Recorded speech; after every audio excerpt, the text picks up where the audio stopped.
So today on the Denied Approval podcast, we have my good friend Eric.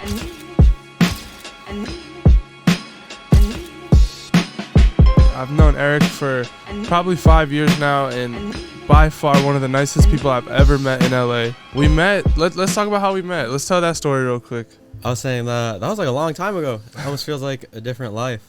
Yeah. We met on the Rae Sremmurd Yachty tour. Mm-hmm. And I feel like that tour changed a lot for both of us. Nah, definitely. How did you even get on that tour? Man, so in college, I was, I guess to go back further, like in high school, I was like, doing all that social media stuff. I was growing accounts, like doing, like selling accounts and that stuff. And in college, I started doing that. Accounts on Instagram, like or Instagram, Twitter, Tumblr, Mm-hmm. anything social media. I was, I was growth hacking, and I was doing, like, I had ads on my blogs. Like, I was doing this, like, since I was, like, 15, like 14, 15, 16. And in college, I realized it was, I guess, more beneficial for me to be able to, like, grow audiences than to sell someone an audience pre-made. And so I dropped out of college, and I took a gap year, and I decided to move to LA. And I told myself, like, if I waited to graduate, and I came to LA and I tell people, like, hey, I did this, I did that, like, one, no one would believe me, and two, like, no one would care. Like, because you're a little bit older now, you finished school. It's like, yeah, like, you're that was supposed 2 to have years ago. done that. Like, yeah, that's 2 years ago. Like, who cares? Like, can you prove it? Like, Mm-hmm. and like, people don't care about stuff like that. And so I moved out to LA, and I just started, like, interning at this, like, TV radio station thing. I made some good relationships there, and I just kept working, and one day, funnily enough, Rich the Kid hits me on Twitter or something. He's like, yo, I'm in LA, like, you want a link? And it was for the music video with Kodak Black and Playboy Cardi. Like, but this was like 2014. Yeah, that's a classic ass song, by the way. If no one's seen that video, that's a classic. So that was that was a long time ago, and so I was helping him out with a bunch of stuff. Like, I was helping grow his socials. I was telling him, like, hey, like, this is how you grow on Instagram, this is how you grow on Twitter, like. And neither of the three were that big. Like, yeah. I remember talking to Kodak, and I was like, yo, like, this guy is so nice. It's, like, crazy. At the time, he was, like, what, 15, right? I don't know. He was telling me, like, yo, like, I hope when I become too famous, like, I'm still the same person. Like, I got this girl. She's been with me from the start. Like, I would never cheat on her. Like, all this crazy stuff. I'm like, whoa, like, this dude's so nice. Yeah, you get to see the true, like, just genuine personality of someone before any of this shit hits. They're just so thankful, so grateful. And it's, like, crazy to see that, like, how wild he got, and the fact that he's in jail now, like, and how big Playboy Cardi is, like, no offense to Cardi fans, but I really, like, don't get the hype at all. Yeah. Like, I know he's big, but I just don't get it. I think that's part of it, is there's no, like, and I can be totally wrong. Like, I'm a somewhat of a Cardi fan, but I feel like it's, like, the fact that it's not logical, people like that. Like, it's like an unhealthy relationship with music. Like, people, like, are so, like, into that shit in their own life subconsciously that they fucking carried on to I guess. Music. But yeah, so that was, like, the first, like, big music video thing I did. And I didn't shoot the video or anything, but I did a bunch of photos for that. And I was traveling with Rich for a while, doing photos, helping him with his socials. What was that like? Terrible. Yeah? Yeah, that shit was terrible. Well, in what sense, though? It's just, Give me the pros and the cons. What are the good? It was great because I learned a lot, and I was like a kid. I didn't really know anyone in the industry. Like, I was, like, fresh to LA, right? And my first internship that I had, like, they didn't pay me for 3 months, so I just quit. Yeah. So, that's how it be. Yeah, it really is. Like, my first couple of years in LA was just getting, like, fucked over by millionaires over and over and over again, and I knew they had the money to pay me, and, like, they just didn't want to. Let's talk about that. What do you think that is? It's the culture that it's like, it's like you either hustle or you get hustled, and they know that there's so many young, hungry people moving to LA constantly. They know that if they fuck over one, like, young creative, like, whatever, they can find the next person willing to do it. And then until that person realizes, like, hey, like, I don't need to be putting up with this. Like, they're gonna have someone there. You know what I mean? Like, my first gig when I got out here, this TV show where he would, like, these artists would come and perform, and then he would interview them. He was like Music Oprah. And I went there and I talked to him briefly, and I was like, hey man, like, your socials are fucking garbage. Like, I was like, I can run this shit up for you. Yeah. And like, he was so taken back by, like, who is this kid? Like, why are you telling me this? Right? And he was like, all right, like, come into the office tomorrow. Like, let's do a meeting. And I went into the office, and like, during our interview, I was like, yo, tweet this out right now, and I'm gonna hit it for you. And like, during the meeting, he tweeted something, I hit it, and he's gotten more engagement than he ever had in his entire life. Yeah. You know what I mean? He was like, whoa, like, you know, this kid's great, blah, blah, blah. He gave me an internship. Well, honestly, what I tried doing was I just told him the truth. I was like, hey man, like, this is what this person is saying. They're saying, like, oh, like, I can't help manage this because of that. I can't do this because of that. But like, regardless of all that, look at the results. You know, go on any of your social channels. Look at the engagement. Look at the followers, right? Like, you got hundreds of thousands of followers, but you can't get 5 retweets. Like, yeah, there's something wrong. So the assumption is, like, those followers are fake. Like, this woman's buying you fake followers, and she's telling you she's growing your socials. But you know what I mean? It's tough in that corporate environment, and especially, you know, I didn't have any credibility. I'm just some kid, you know, telling this guy, like, hey, like, even though you're a multimillionaire, like, hey, I know this better than you. And a lot of people, they don't want to hear that. They don't want to think that, you know, you have anything extra to offer them, just because, you know, they feel that they have this seniority. They feel like, I've been doing this, I've been successful, like, what do I need to, like, listen to you for? Yeah. And I think that's an issue. I mean, not just with music, but especially in LA, where, you know, people will listen to their homeboys that, like, don't know what they're talking about over, like, someone that's, like, very obviously, yeah, like, it's a professional in their field. I think this, it's what it is these Instagram egos have really gotten to people's heads to where it's like part of their lifestyle. And I get it, because that's how our society is now, but it's like, you have to take a step back. And I think me being through those experiences like you're talking about, it helps me now, because I can put myself in a position to, like, if a kid hits me up and he's just talking some shit, and I'm like, bro, he probably doesn't know shit. Yeah. I'm like, you know what? Maybe he is on some shit. You know, like, a lot of kids tell me about TikTok before I was, like, on the TikTok wave. I'm like, bro, these young niggas know what they're talking about, bro. I think that's one of the biggest things people need to realize about the internet. It's developing so fast. Bro, it's the kids, bro. The kids run the internet. The kids choose what you're on. We make it hot, and you burn it out, and we leave it for you. Yeah. You know? And like, once the old heads that are running shit realize that, and I think they are, you'll see the shift. Like, all these brand deals are 15-year-old TikTok kids. They're not football players anymore, or like... Yeah, because, I mean, there's a lot of stuff that real celebrities think they're too good to do. You know, like, they're like, yo, I don't want to do this content. I don't want to do this. Like, this is embarrassing. This doesn't fit, blah, blah, blah, blah. But there are, like, 15-year-old kids with, like, the same reach that they're down. They'll do it. They're like, whatever. Like, I'll do this dance. Like, I'll do whatever. And I mean, people are definitely noticing. Like, Ron Perry, I think, over at Columbia, the dude that signed Lil Nas X, like, whenever, like, if you go viral on TikTok, you have, like, a viral song on TikTok, like, you're gonna get a call from him. Yeah, you have a career waiting if you want it. Yeah, exactly. And it's like, it's if you're able to capitalize on that or not.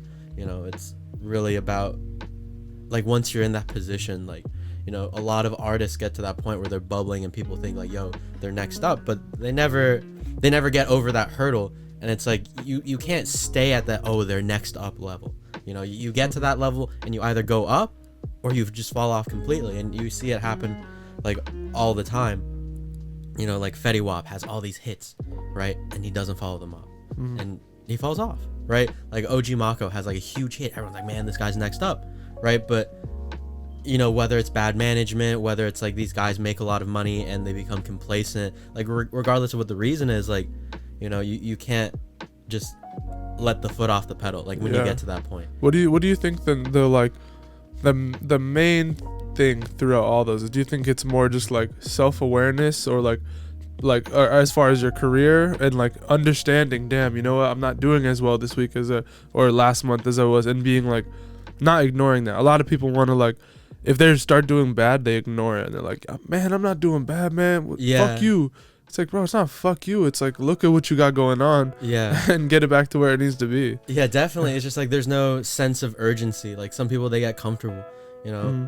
Like you make a couple $1 million and you're like, well, shit, like I don't need to make more money. Mm-hmm. Like I'm good, right? Because a lot of these guys, I don't know, they think that because it came in once, it'll just keep coming in. Mm-hmm. But not now. Like not in 2020, not in 2019, mm-hmm. where there's so many young, hungry people and there's no barrier to entry. Like if you want to be a music artist, if you want to be like anything, like you could do it like mm-hmm. without any help, and you can get to that point that, you know, that, oh, like these guys are next up, you know, and you can get to that point yourself. And it's like there's so much competition, like you can't get complacent. You can't think like, oh, like no one's coming to take my spot, you know. Like Bryson, back when I was working with him in college, you know, like a lot of his tweets were being hit from my accounts. He was huge, you know, Trap Soul was huge. Mm-hmm. And then he does a sophomore album, it doesn't do that well, you know, it's not very good. And then boom, this third album, I think it's awesome. Like I think his new album is sick, mm-hmm. right?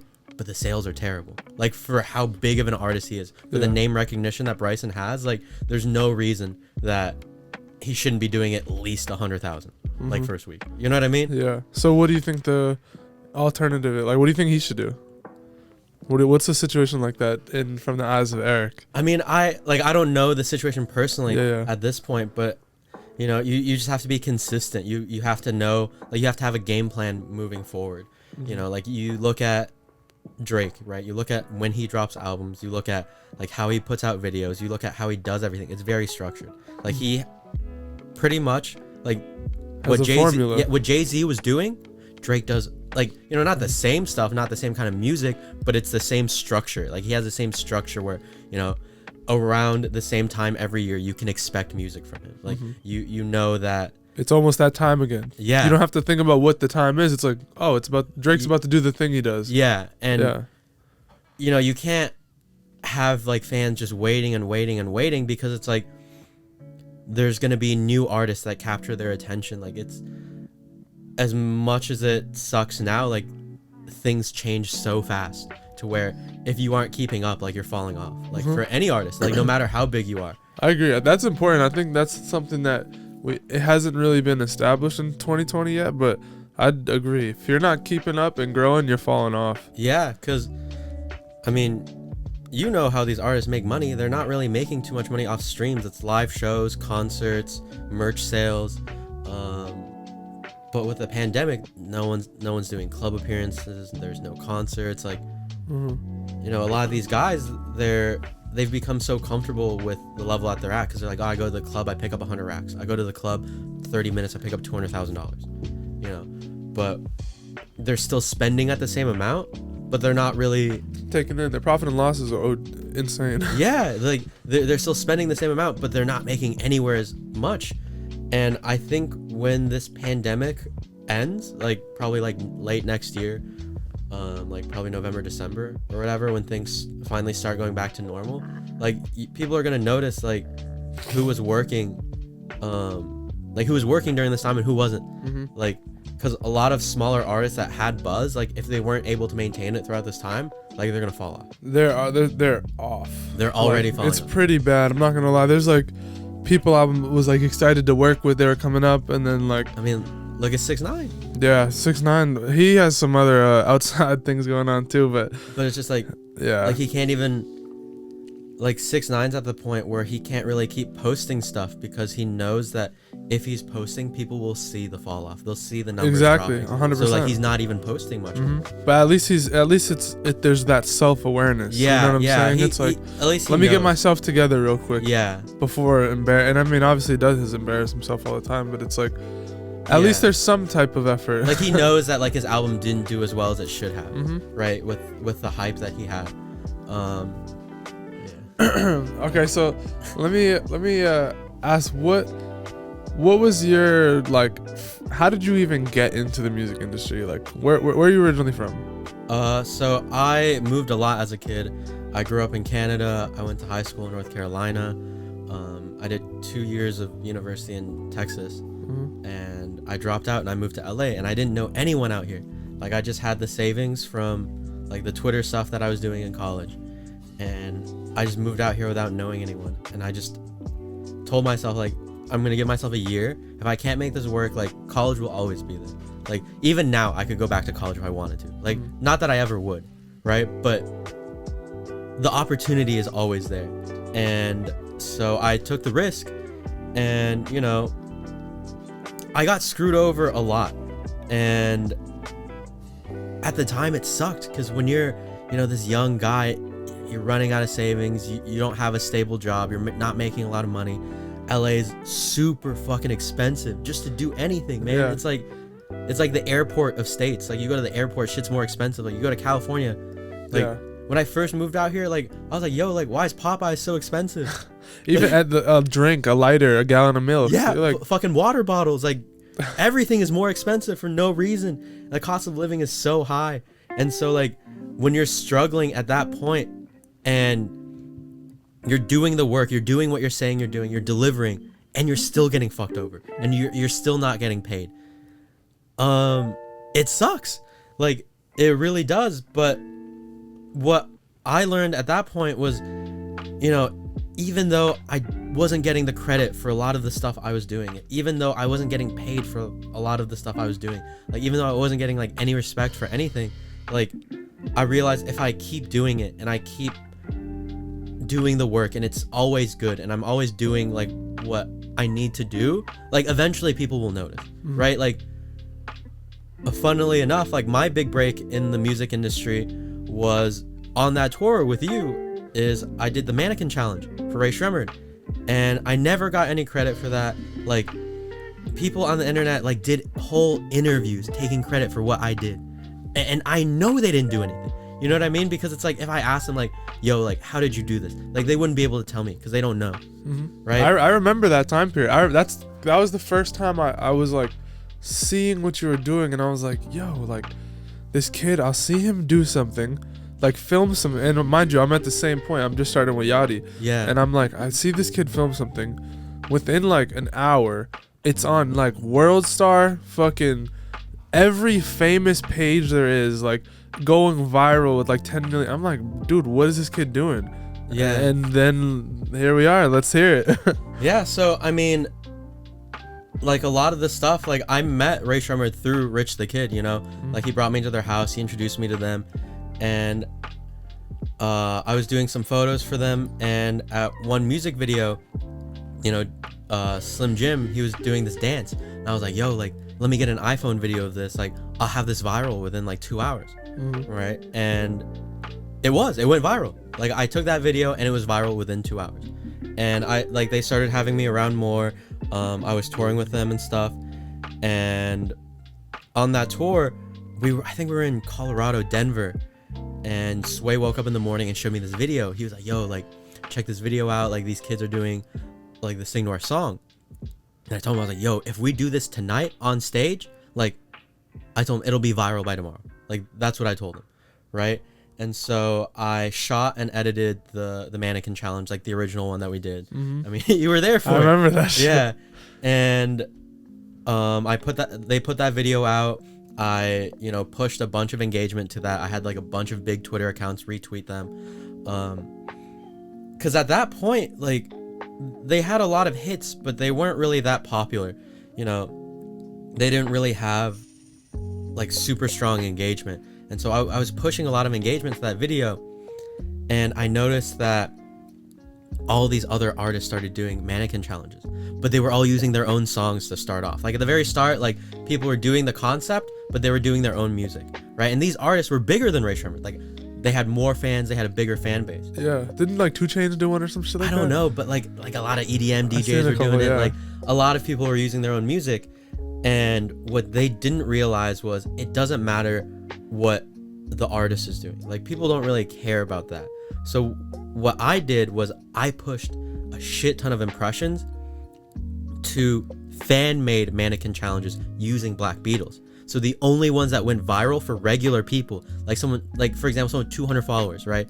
If I push their tweet to go viral and it's using Black Beatles, everyone's seeing this like, oh, if I want to go viral, I have to use that song. If I want to go viral, I have to use that song. It's like a TikTok sound almost. Yeah, but this is before TikTok was like, the thing. Yeah. There were no like music challenges before the mannequin challenge. Yeah. You know what I mean? But like, and I would push these engagements, and then people realize like, yo, if I want to go viral, I have to use this song. And eventually that just became the song.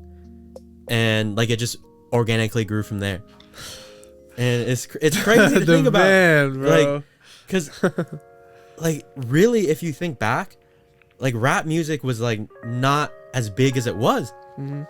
Like you look at Billboard charts now, it's like rap. Like the top of the charts, rap. Like top 40 radio, it's rap, right? But before that, like rap was not mainstream. You know, it didn't crush Billboard charts like that. And I think, you know, Black Beatles being #1 song in the country for so long, and then immediately after Bad and Bougie being the #1 song in the country for so long, like that really set the tone to where people are like, yo, like rap is pop. Like, you know, no one listens to bubblegum pop anymore.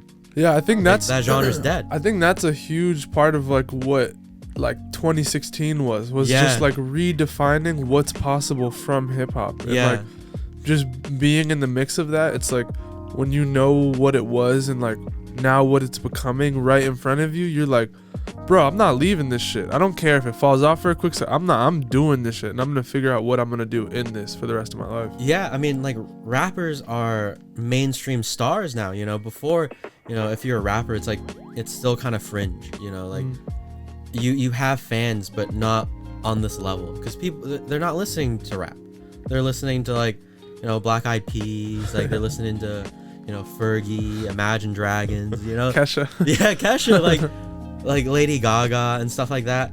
And it's like you look at the numbers now, and you know, if Lady Gaga, like, she still has all these fans, but you know, like her fans are probably gonna, I don't know how many Lady Gaga fans watch Denied Approval, but if she drops an album now, you know, the sales aren't comparable to, say, like if Drake were to drop an album, or you know, you see like 21 Savage is putting up these crazy numbers, like Lil Uzi Vert's putting up these crazy numbers. Like Travis is putting up like that's insane what really numbers. runs the culture. Yeah. Before what it was like, okay, who are we gonna like feed to you? To like now there's more of a say. Like we didn't really have the option to go find who our favorite artist was and then tell them, look, that's what we want to hear. It was like, play us a couple. Hey, this one's good. Now it's like, yo, we want to hear this shit, bro. Yeah. Like, and that's what I think the internet has given the culture. It's like a voice now. You know what I mean? And that's why it's.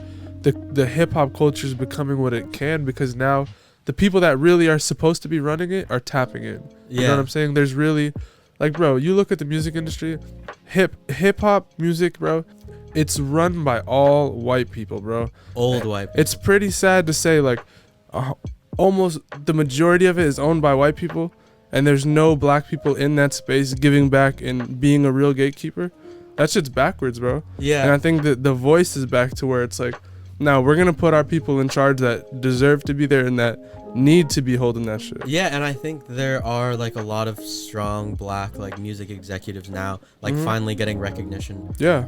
For what they do, you know. Still not enough. Yeah, definitely not enough. Still not enough. They're you know, getting these like SVP positions. They're getting like head of this, head of that, but you know, they're not Lucian Grange, you know, they're not the dude that owns UMG. Exactly, and I think it, and obviously, man, there's obviously some shit deep rooted where it's like, of course, you can't just fix it overnight, but it's like, it really starts from saying, you know, fuck what's going on, like, we're gonna do something different, and we are the influence. We're gonna make everyone do it this way, you know? Yeah. And I think that's what it takes, and I think that's what at least I try to do is like, look, we're going to do it a different way and it's going to work. And then if you want to watch us and copy, do it. Like, it'll help the culture even more. If you want to join us and help us, perfect. Like, I think that's what it takes. Yeah, I agree. And, you know, a close friend, like, and you know him too, like Dre London, I think he's really establishing the tone to where, you know, he's an executive. He has like these ideas and he's disrupting the space where,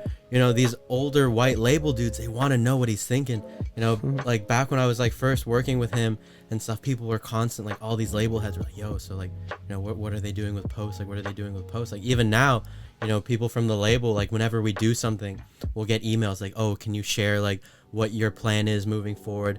It's like they see that they see who's dictating the culture now. They see that it's like this younger generation. They see it's like these people that came up and the people that put in the work and the people that understand the culture. Like they realize that these are the people actually moving the needle now, and they're trying to play catch up. You know what I mean? A lot of these label heads, like these older people, you know, they're trying to figure out TikTok. They're trying to figure out the internet. They're trying to figure out like how these viral hits happen. And it's like the amount of times where I had to explain to someone, it's like, yo, you can't just make a dance challenge to a song and guarantee that it'll go viral. Like they don't understand that it's like for something to go viral, like for example with the mannequin challenge, it's like it's got to be easy to do. It's got to be something where people watch it and say, hey, I want to participate in something like this. You know, it's more the psychology of it. Yeah, and it's exactly. It's cause and effect, you know, and to understand that what the effect's going to be, you have to understand the cause. Like, what are you doing? Why? How is this going to impact someone? Like, what is their day like when they're watching it? You know what I'm saying? If someone who normally has like a pretty shitty life or just a tough life, like, how are you going to make this touch them in that way, you know, that doesn't give a fuck about something like this? Yeah, because it's like everyone thinks like dance challenges are the way to go. It's like, yeah, like every once in a while dance challenges go off, but it's like the average person, like, bro, I can't dance, right? Like, I don't know if you can dance, but if I see a dance challenge, I'm thinking like, I'm not gonna do this. I can't do this. Like, I'm not gonna embarrass myself and do something like so dumb, right? But you know, there's, you know, that Fleetwood Mac video that went viral with that guy, like, that's relatively easy to do. You know, like he's not doing anything crazy. He's just on a skateboard going slowly, drinking some juice. Right? I see that. I'm like, yo, I could do that. I could recreate this video like for my own. Like I don't have to spend like, you know, like 40 hours a week learning TikTok dances, eating at Saddle Ranch. Like, and I think that's why TikTok has its success right now, because it's the first app where it's not based on like what you have and what you like. You know what I mean? It's like, yo, if you can move your arms like this, you're just as cool as me. You know what I mean? And it gives everyone that level playing ground of like, there's dudes in jail popping on TikTok because they're just fucking cooking up noodles under their bed and shit. And it's like the algorithm is so good. Yeah, it's fire. Like, the TikTok algorithm is like unmatched. Like Instagram can steal like the functionality, like any other company can steal the functionality, but what really sets them apart is the algorithm. Like it's so targeted. People are seeing exactly what they want to see. Like, and the thing that makes TikTok so cool, and the thing that Triller just has not figured out yet, which blows my mind, is that people like celebrities, people want to see celebrities, but like in general, celebrity culture is falling off a little. Like, oh, for sure. The difference is like, if I'm on Triller, right, I can watch these celebrities make these videos. I can watch like these cool people that I like make these videos, right? But I know that if I make a Triller, it's going nowhere. You know what I mean? Like, I know that the algorithm, there's not really an opportunity for me to become the star. Like, what makes all of these social platforms, I guess, so cool and so powerful, and to get the user base, the young kids excited, you know, you think back on Vine, TikTok, is you see these kids, regular kids, become superstars, right? Like, you see those kids that do MagCon, you see like these kids on TikTok with millions and millions of followers, and the idea is that, hey, like me, like I, like some regular kid, like I could do this.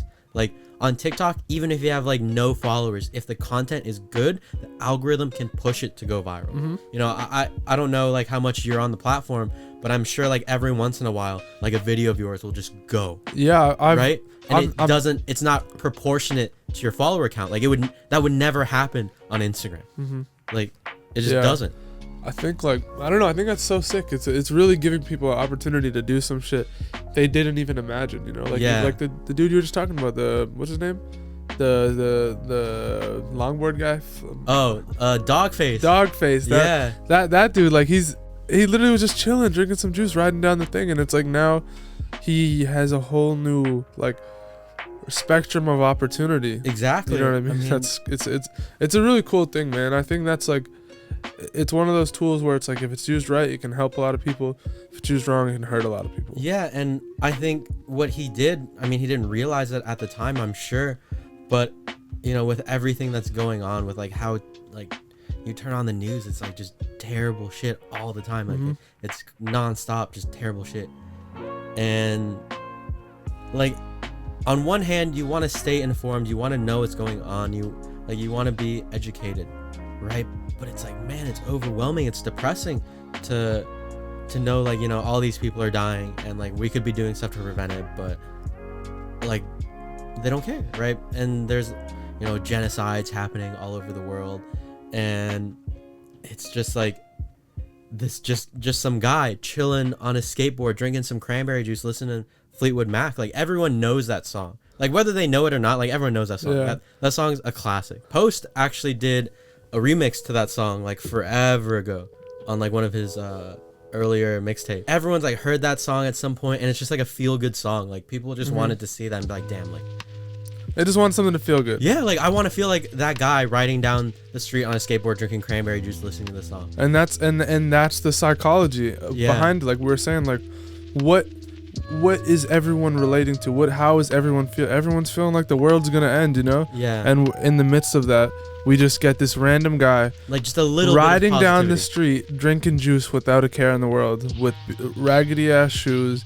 It just puts shit in perspective. Like, yo, man, like this guy's happy. Like yeah, what are like, you worrying about? Yeah, like what do we have to complain about? And It's I like- think that's what, and I think when you do that in the culture, when you bring those pieces of happiness or knowledge, or like really genuinely just do something good for someone, even though you might not know it, you get rewarded for it regardless. Yeah, And I think the level that it went to, that's what it needed, you know?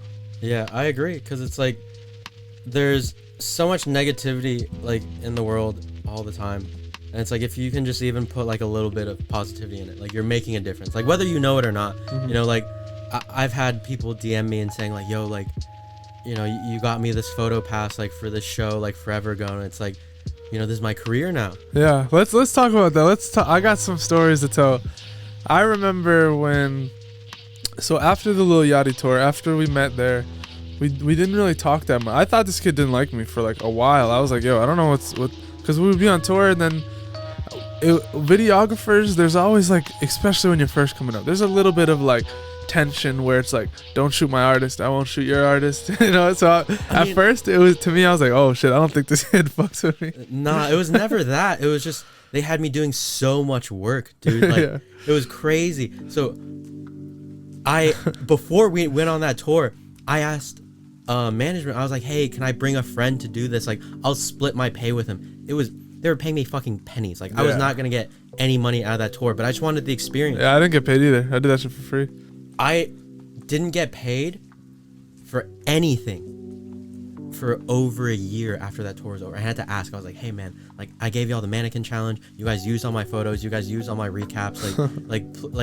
Like please just pay me. Like, I didn't make any money like for the duration of the time we were on this tour. Like, it was not that much money. Yeah. Like, it really wasn't. You know what I mean? Like, I've seen these guys like go to the strip club and throw more than that. You know, I've seen these guys like spend more on a single That'd be the worst part that gets you in your feels. You're like, bro, do you just not like me? Like, what the fuck? Like I'm like, did I not do a good job? Like, like you guys use the content. Like, if you didn't like what I was doing, just tell me at the time, like, yo, I don't like this. Can you do something different? Right? And that was never the conversation. And man, like, that shit was so frustrating. Like, they had me, there was all these opening acts, right? Like the whole Shrem Life. Oh yeah, I crew. remember. And they had me doing photo, video for everyone. And before that tour, I asked them, I was like, yo, I have this friend, he's so talented. It was Gibson. I was like, I have this friend, he's so talented. I was like, I think he just needs the right shot. Like I'll split whatever you're paying me, like, with him. Like, you don't need to like shell out anything extra. Like, like I want the help. I want to, you know, do this with my friend. And they said, nah, we don't need two people. Like, there's not enough room for two people. And so, like, on that tour, like, I was working nonstop because, you know, I'm getting these text messages from, you know, people from their management. It's like, yo, like, you need to turn this in. Send this to us now. Yeah, send this to us now. Like, yo, blah blah blah. Like, it was crazy. Like, to think back on like what I was putting up with. Like, I would never deal with that. Oh no, for sure. Like, so okay, real quick, I remember on that tour, that was like, we didn't talk that much on the tour, but I remember I was starting to get close with like Sway and Jimmy and like their whole crew, and then that's kind of how I would see you, is like if I went to hang with them and I'd see you and shit. And then, but I remember leaving that tour and we weren't really that cool. And then what really changed everything was when after that tour, I bought my own school bus. Yeah. And I drove from Worcester, Massachusetts to LA, and we parked up on Melrose, and we were living in the school bus for a little while, like a couple months.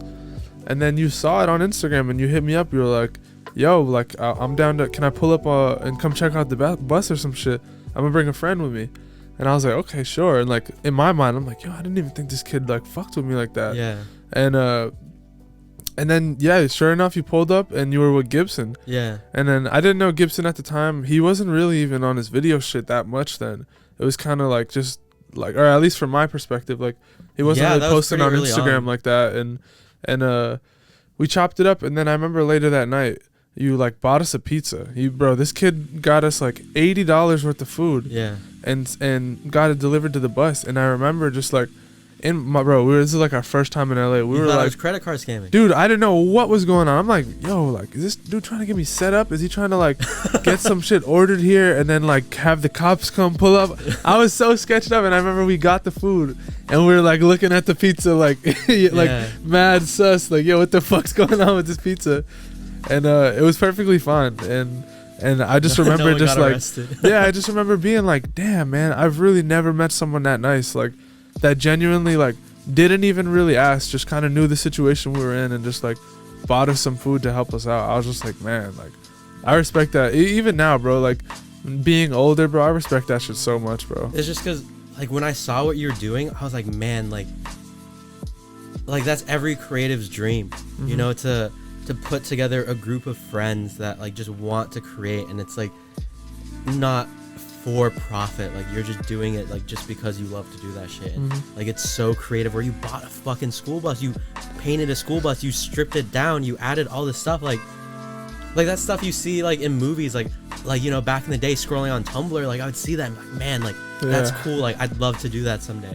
And like I guess like I just got so busy to the point where, you know, I never got the opportunity to do anything like that, you know. In college, like I had roommates and stuff, and I moved out here and I didn't know anyone, so it was like I was always like working like on stuff like pretty much by myself, like you know, before I met like Gibson or you or any of the other people in the industry, like I was just some kid like just trying to like do it. Yeah. And I saw that and I was like, man, like that's so cool. Like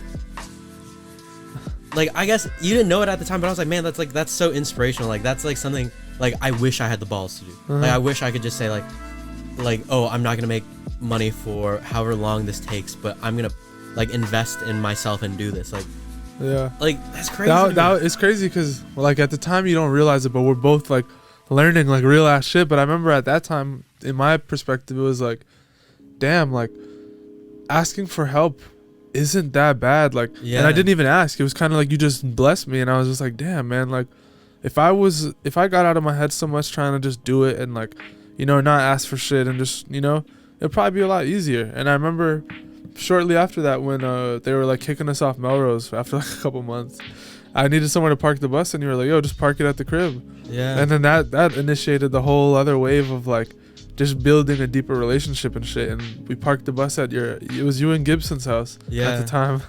And there wasn't even like this motherfucker barely fit in the driveway. I remember I hit the rail. I was so mad. I was like, fuck, like this old ass dude is gonna be so mad that we parked a bus here and like hit this gate. We like hit the gate. It was like a railing like cemented in, and I backed up and just like cracked the cement, and I was just like, damn, bro, like I'm staying at this kid's house, like, oh my god. And we didn't even own that spot, like we were renting it. I was like stressed out.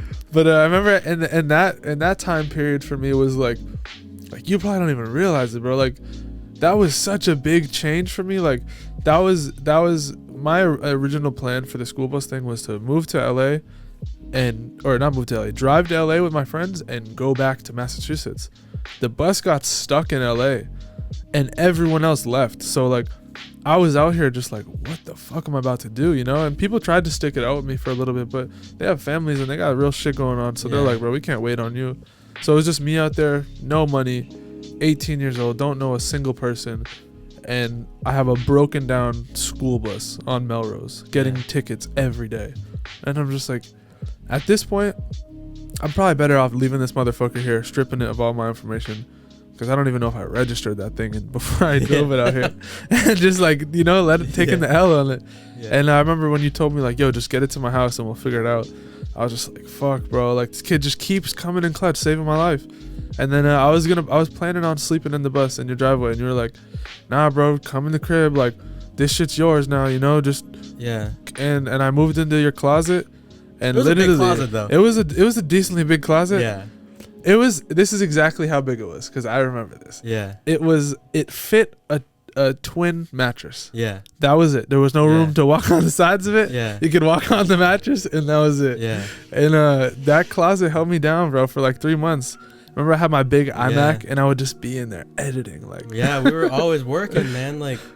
That was a good time period, bro. I appreciate that shit. Yeah, and it's like a lot of creatives in this space, they view everyone else as competition. Mm-hmm. And it's like I've never felt that way about anyone. I think that was the first time I saw that too, just as far as like, you know, like, damn, this is someone who fucks with me. Like, just genuinely, we do the same shit.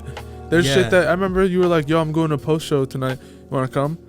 Yeah. And I'm just like, seriously? Like, yeah. Like, isn't that what you do? Isn't this like your time to get your opportunity, you know? So like, just little shit like that, bro. Like, and that goes a long way, because there's a lot of shit you did for me, bro, that I do for people now, and I'm just like, that's why. People don't understand, like, bro, why are you so nice? Why do you fuck with so many people? I'm like, bro, if only you knew how many people helped me. Yeah, like seriously. Like, in this space, I know a lot of people, they think that it's like, if someone else succeeds, that means I will fail. Mm-hmm. Right? But that's not the case. Like, there's so much money in this world to be made where, like, if you really want to do it, like, you could do it. Mm-hmm. And there's enough for everybody. Yeah. And it's like, it doesn't need to be a competition. Like if you get a good group of friends that like help you with stuff, like, you go further with other people. Like, as corny as that fucking sounds, it's like, it's true. The people really that is. fall off the quickest are the people that isolate themselves from everyone else in their community. Because when you're down bad, there's no one there to catch you. Like, you people know are what I'm gonna saying? be like, oh, like, this guy thought he was better than me. Like, go fuck yourself. Mm-hmm. You know what I mean? Like, you see, like, Russ, right? Like, this guy, he puts out music. He has a fan base. Like, you could be big. Like I don't personally like his music, but I think that Russ could be much bigger than he is now. Mm-hmm. But the reason that he's not big is that he alienates himself from other people in his industry, where he thinks like, yo, you guys are fucking drug addicts. Like, I'm better than you, blah, blah, blah. Like, but it's like, you don't need to say any of that stuff, right? Yeah, you can like, think it and not speak it at all. Yeah, you just show through your actions, like, yo, like, this is the kind of person I am. But you can do that without saying like, oh, like, these people are fucking dumb for doing this, like, blah, blah, I'm better than them, like, oh, I'm so smart, I own my masters, I know, blah, blah, blah, I do this myself. You know, it's like, yeah, bro, like, that's cool, but like, just let it speak for you. Like, people fuck with you, like, you have fans. Like, you don't need to say that. Like, I promise you, people will fuck with you more. You know? Yeah, that's another important thing too, that I think 2020 is bringing to a lot of people. Like, it's cooler to build people up and to, you know what I'm saying, to like invest into people's lives than it is to just take and tear down. Like, at the end of the day, don't do it for other people, but like for yourself even. Like, you know, you don't want to be that type of person, because that shit will come back, and you'll be dealt the same card you're dealing someone else. Yeah, exactly. Like, you know, a lot of people that did me dirty, like, early on, they hit me up and it's like, yo, like, do you want to work on this? Like, let's work on this. How do you deal with that? I just tell them no. I don't need the money. You know what I mean? Like, I don't know if you've ever seen, I probably showed it to you, like, the Make Good Art speech that Neil Gaiman did. It was his commencement speech for an art school graduation. And I literally have it tattooed on my arm. But, what is it? Tell me. It's like this speech where, you know, I watch that and I base like so many of my life decisions off of it. As like dumb as it sounds. Not at all. You know, he says that, you know, where you want to be, your goal in life, you got to imagine it as a faraway mountain, right?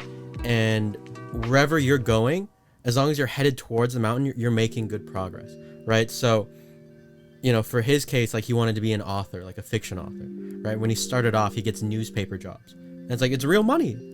Like, when you're poor, like, a job is a job. You know what I mean? Like, money is money. And so, like, he would take these jobs. And then, but later down on his career, you know, once he's done more stuff, those newspaper jobs, like, yeah, it's money, right? But is it taking him further away from where he wants to be, or where he's or not, right? And so that's how I like make a lot of my decisions. It's like back then, like, you know, I know my end goal. It's like doing these things would take me closer to where I'm trying to be. But at the point where I'm at my life now, like, even if it is money, right, it would be taking me further from my own goal. Like, I'm not trying to move backwards. Like, I'm always trying to move forwards. Yeah. And so that's how I deal with it. It's like, you know, when you're first starting off, like he says, it's like you're throwing a bunch of like these bottles into the ocean, like with these notes. You're throwing them. And when you finally, not like, you know, make it, like I haven't made it or anything, but it's like when you finally start seeing some success and all of these bottles start coming back, it's like, hey, like, we'll hire you for this, like, you want to do this, you want to do that. And it's like stuff that I would have like killed to do, stuff I would have been like, oh, please, can I do this? Like, and it's like, man, like, maybe if you asked me like 3 years ago, I would have said yes. You know, like, for sure I would have said yes. But now it's like I can't devote that time to something that's not taking me closer to where I want to be. So, and I think I like how you just said, like, I haven't made it, bro. I'm not gonna lie, bro. You made it.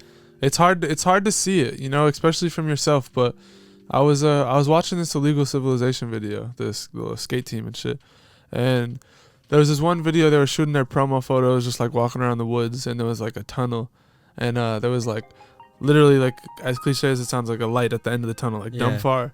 And they were like, oh, let's like skate down there, let's see what it is. And it's like this dark black tunnel with like a light at the end. Yeah. And they're just like laughing. There's like shit, sewer water. They're just skating through it, like laughing, falling.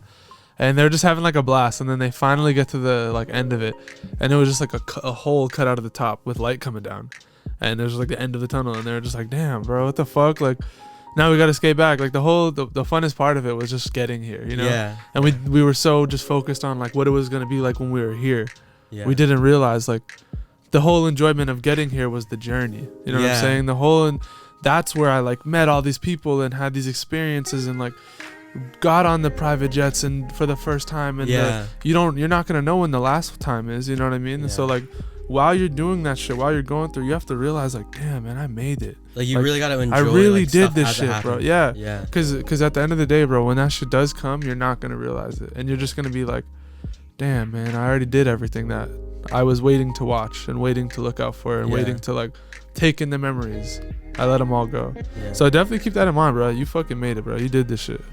I mean, like, I'm definitely doing like pretty well right now for myself. Like, you know, not anywhere that I thought I would be at, you know, like, especially when I first dropped out, like, to have the experiences that I've had, you know, like, you know, one of the first things that happened when I was in LA, it's like I went to Vegas, like, with Wiz and like Rich, and like I was around these rappers, like I met Kanye and I did all this stuff, and it was like so overwhelming for me because it's like these were people that I had only ever seen from afar, and they were like, I was in these spaces, but I wasn't doing anything back then. Like, it was not like these guys like knew who I was, you know. There are guys that, you know, like, for example, like I met YG like super early on at Ty Dolla $ign's house, and he was like really nice, and we talked and stuff. He probably doesn't remember this, but I was like, wow, like, that's crazy.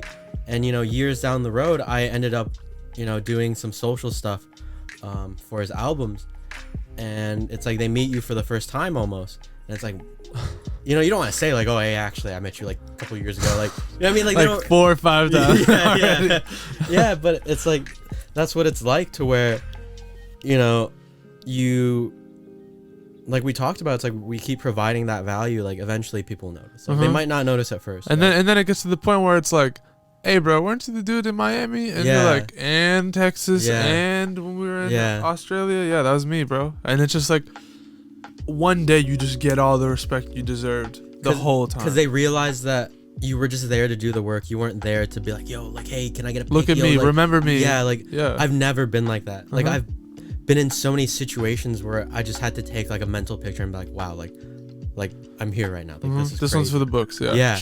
But like, no videos, no stories, like nothing, because it's like, you don't want people to think you're a fan, even if you are. It's like, there's a certain level of professionalism, and there's, I guess, a big issue about that is like a lot of people they want to make things about themselves when like they haven't put in the work to do it.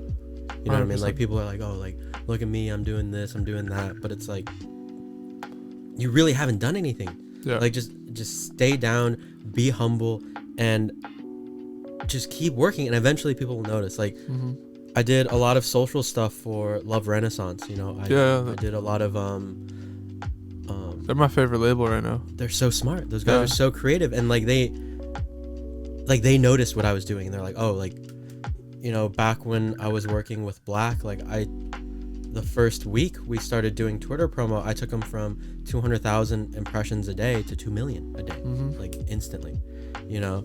And we did the same thing with Summer Walker, where she first came out, you know, they told me like, hey, we have this new artist, like we got this going, and we just did the same thing. And it's like they noticed that, and they saw that I'd done a good job before, and they were willing to try me out again.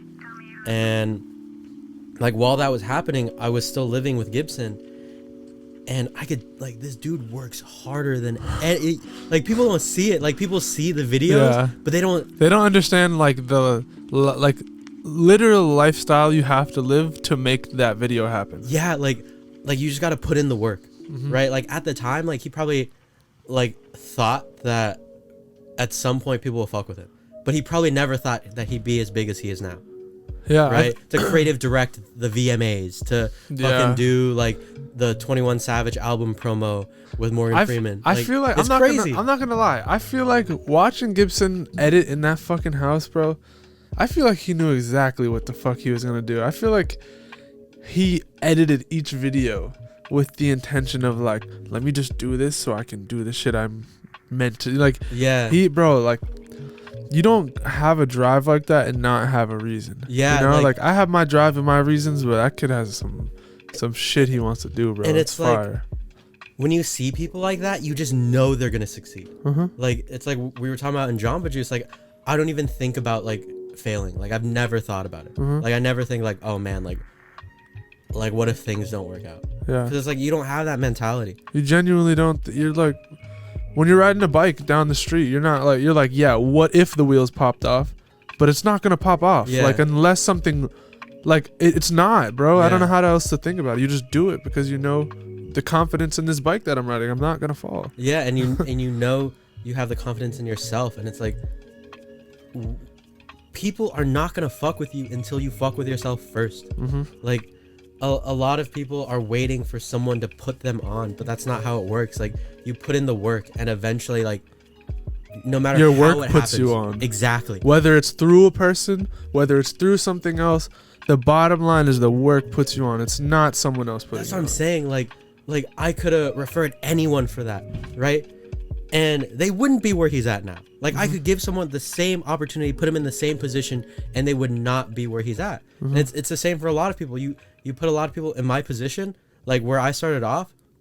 Like I know so many people back in the day from my Twitter promo days, to where, you know, they could have done what I was doing and they didn't. You know, a lot of people, like, they were comfortable making a couple $1,000s a month. And at the time, like when I was in college, I was like, fuck man, like this is such good money. Easy money. Yeah. You know, like it's just crazy. But you just gotta believe in yourself and think like, man, like this, whatever I'm doing now, like it could be something more. Like with you, like, you know, you're doing these denied approval vlogs, and you're like, you know, I have this viewer base, I have access, you know, why not do merchandise? Because people know that, like, that's where the money is. Like product is where the money is. You know, Kanye is not a billionaire off music. Kanye has like probably the best like 5 album run of all time. Yeah. Like no one has come out the gate with 5 albums better than Kanye's first 5 albums. Right? But he's a billionaire off selling shoes. Yeah. He's not a billionaire off his music. And it's because a lot of these things are tools. A lot of these things are like, for me, video was my tool, you know, and a lot of people don't see it as that, and they get mad at me because they're like, yo, why don't you shoot? But I'm like, look, my gift here is discerning and understanding what's good, what's gonna work, how to make things better, how to put people in position. You know, video was my tool. I used like, hey, look, I know I don't look like someone that might know a lot of shit or knows what's going on here, but my videos do. Watch my video. Let me meet you. I'll shoot a fire video. You're gonna have me come back. Yeah. Then I'm gonna talk my shit and tell you my ideas. You know. Yeah. And now it's at the point where I don't have to shoot any more videos. I don't have to do that shit.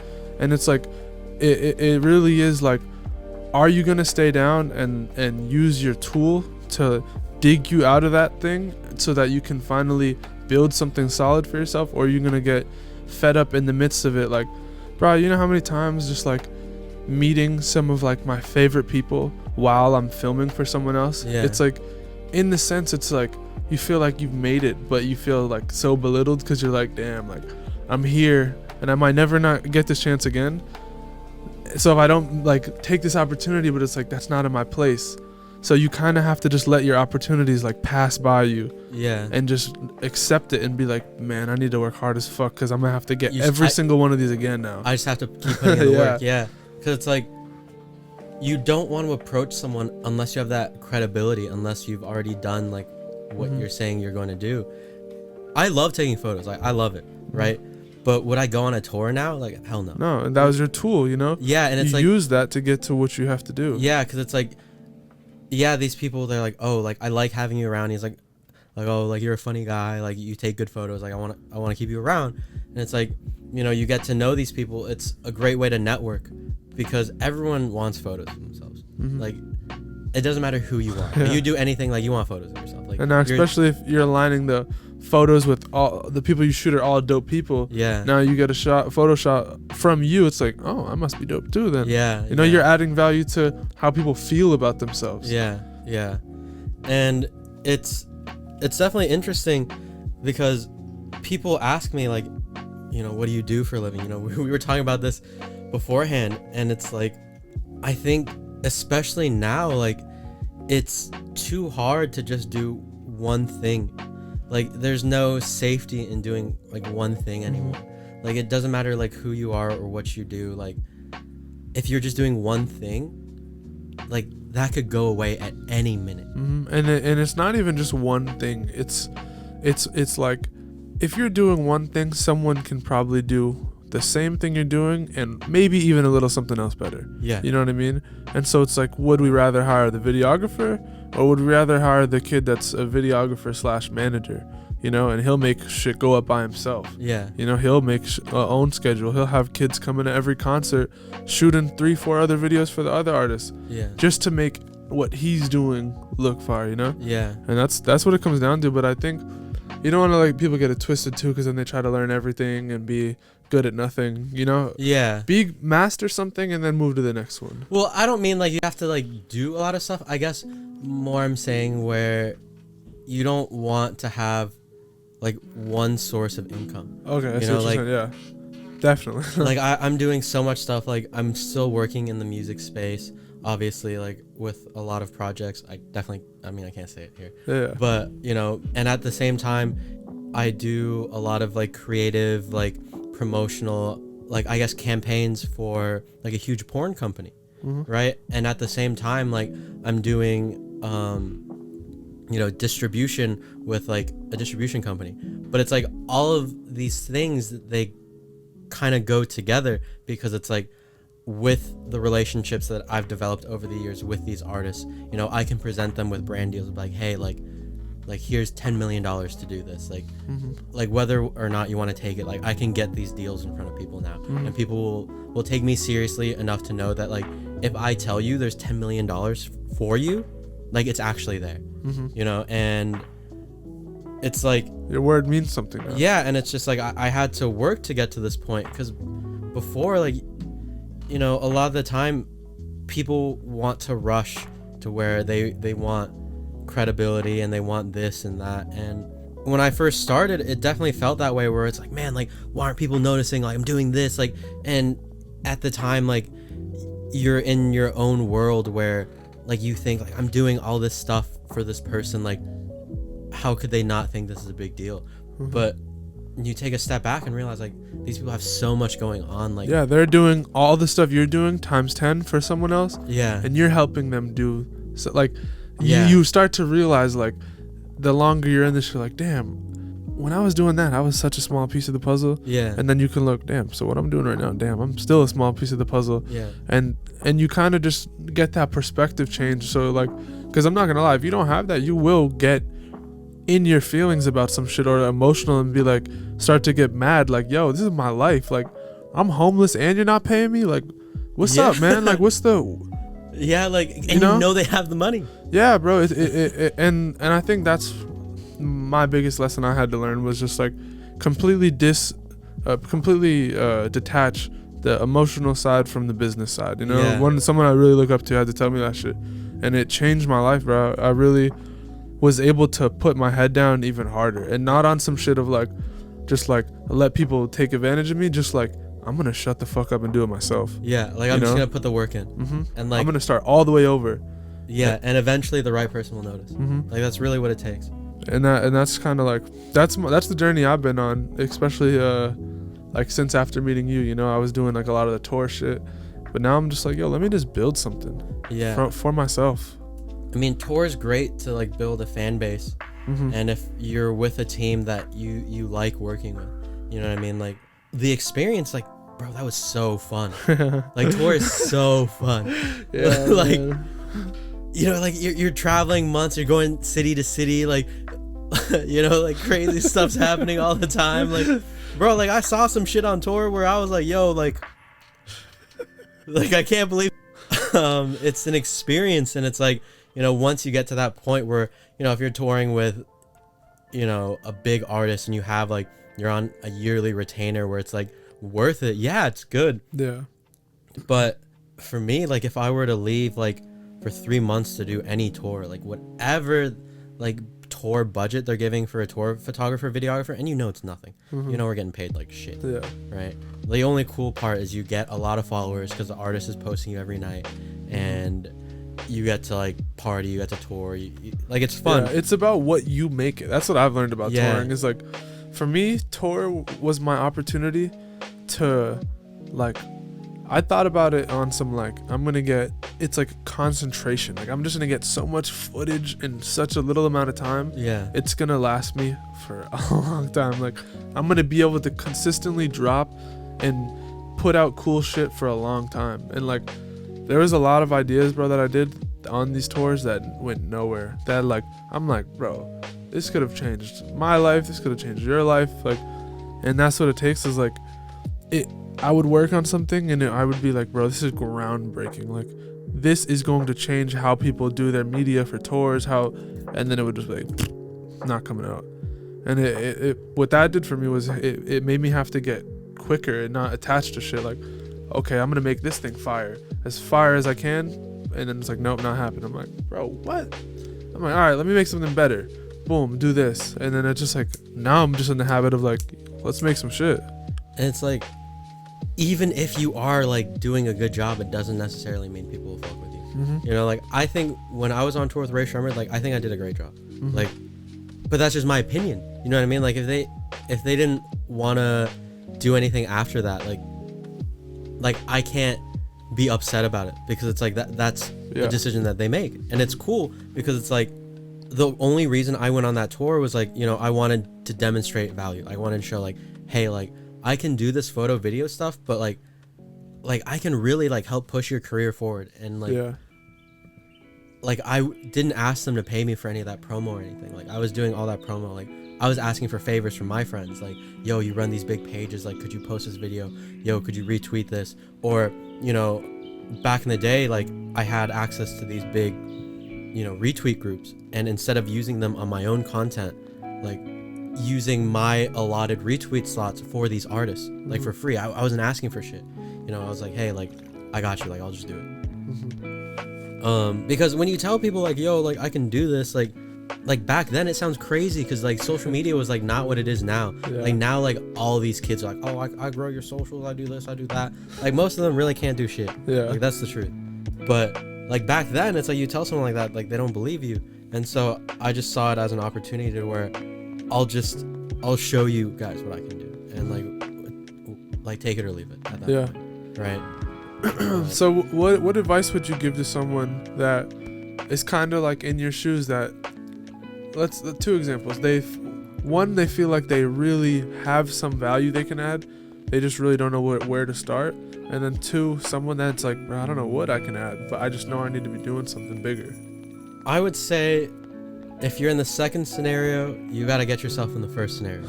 You have to have some kind of value that you provide, right? People aren't like gonna fuck with you just because you're a cool guy. You know, there's like so many cool people in LA. Like, people have to provide some kind of value. It doesn't necessarily have to mean like you're able to do everything for them, or you're able to do whatever. But as long as you're providing a piece that they're missing, like, that's the key. And it's like, if things don't go well, if you know, you feel like, hey, I did this and this is not the outcome that I wanted. Like, I did this work and I didn't get paid for it, or I you know, did all this stuff and it didn't work out. Like, you can't let it discourage you, because there are times where like I was so upset about stuff, you know, where I was like, man, like, these people really fucked me over when they didn't need to, you know, like, they're finessing kids. Like, what, like even now, like, to think about me finessing like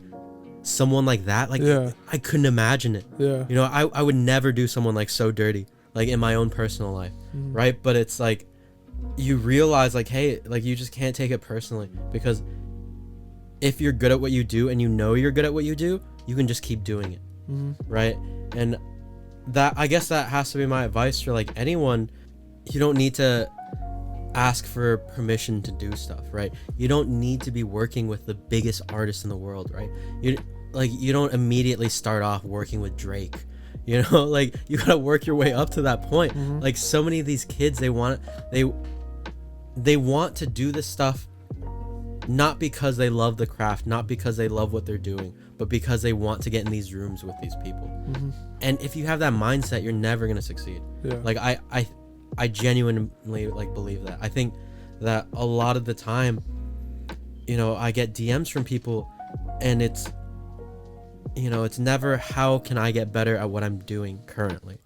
It's always, yo, how do I work with this person? How do I work with so and so? Like, oh, can you intro me to this person? And it's like, that's not how it works, because it's like, yeah, I can make that intro theoretically, right? But what value do you provide? After that? Yeah, like, I put y'all in a room, like, what's gonna happen? Like, nothing's gonna talk to you and ask you what you can do for them, what you can do for them, and they're gonna be like, dude, get out of here. Yeah, like, and then they'd be like, yo, Eric, why'd you waste my time? Yeah, and then when you try to bring something up, it's not gonna be a good look on you. Yeah, exactly. So it's like, friends. This is for friends and fans and anyone that asks someone else for help. Before you ask for help, realize, am I ready to be helped yet? And even if you think you are, you have to put yourself in the other person's shoes. Is this person, am I at a level where they can help me? I don't even know how to say it. It's like, I don't know. You kind of get what I'm saying? Yeah, it's like, you got to help yourself first. Well, you have to build that foundation to where if you go up too fast and there's like nothing there to catch you, like people are so replaceable. Like, I don't care who you are, what you do, you're replaceable. Like, I know I'm replaceable. I know that I'm only as good as like the last thing I did. Like, I know people in the industry, they don't care about what I did 5 years ago. They don't care about what I did 3 years ago.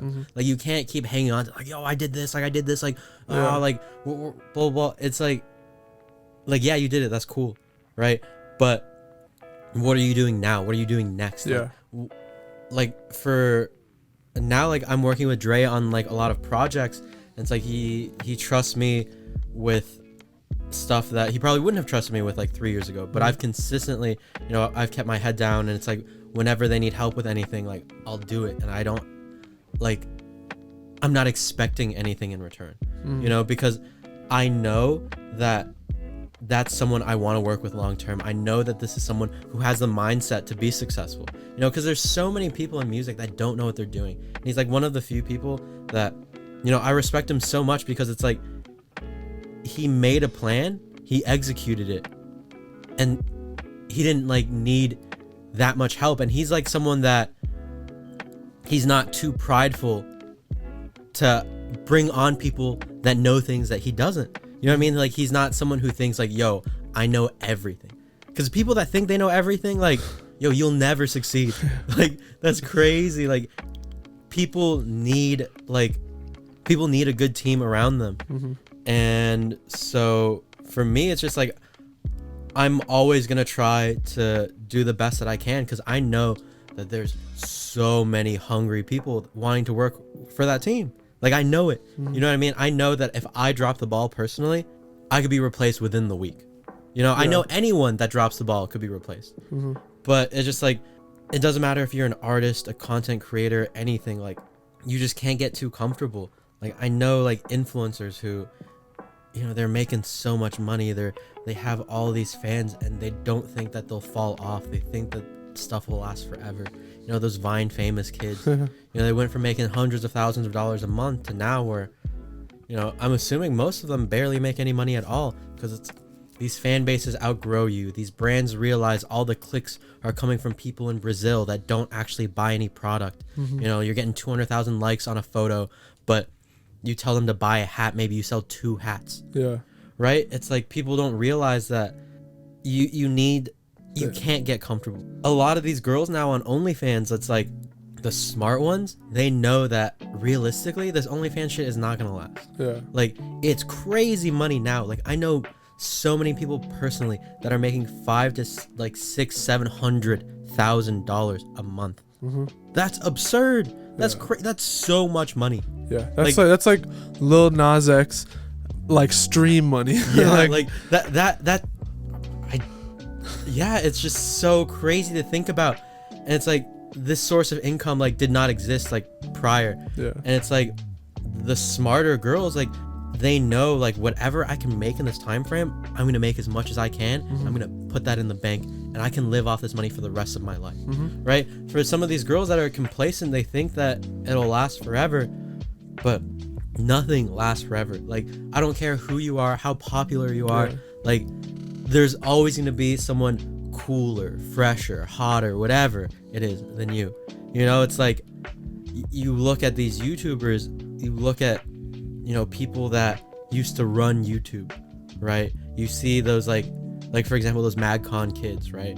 They used to get millions and millions of views, like hundreds and hundreds of thousands of likes, right? They put out a video now, like, you know, I'm sure some of them are doing well. I'm not saying like everyone fell off, right?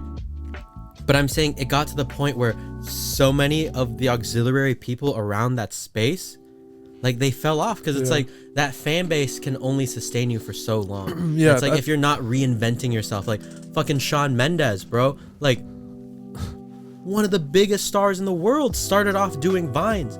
People don't think of him as like, oh, like, he used to do Vines, right? When someone says Shawn Mendes, you're like, oh, that guy's an artist, because I'm assuming, like, I don't know him personally, he's rewrote his own narrative. Yeah, he's like, yo, I have this fan base, I have this voice, like how can I take this further?